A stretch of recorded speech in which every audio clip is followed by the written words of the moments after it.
Kira-kira kalian dulu pernah ngalamin masa-masa ini nggak waktu naik kereta? Terutama saat mudik lebaran.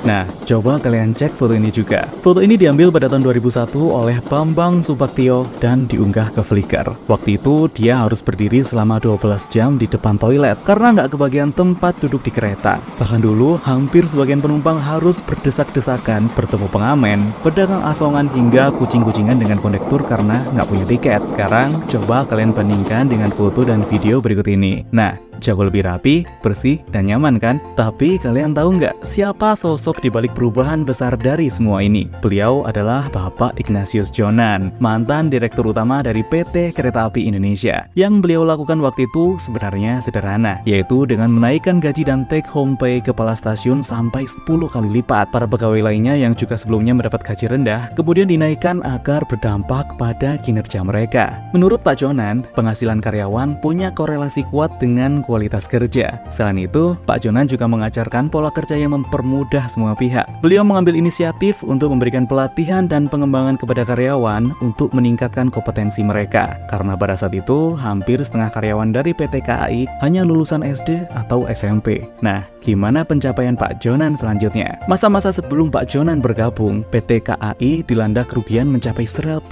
miliar rupiah. Tapi setelah 1 tahun Pak Jonan bergabung, pendapatan KAI berubah drastis mencapai surplus 4,2 triliun rupiah per tahun. Bahkan di akhir masa jabatannya, pendapatan KAI tembus hingga 14 triliun rupiah per tahun dengan keuntungan bersih 1,3 triliun per tahun. Pak Jonan juga kerap melakukan pemberantasan percalonan tiket dengan menerapkan sistem boarding pass, tiket online, dan penjualan melalui toko retail. Fasilitas umum seperti toilet stasiun yang awalnya harus membayar, kemudian digratiskan dan diperbanyak jumlahnya sehingga ada di setiap stasiun. Selain itu, Pak Jonan juga berhasil meningkatkan kualitas layanan dan keselamatan penumpang serta memperluas jaringan kereta api di seluruh Indonesia. Dengan keberhasilannya di bidang perkereta-apian, Pak Jonan kerap dikenal sebagai sang pembawa perubahan bagi PT KAI. Thank you Pak Jonan.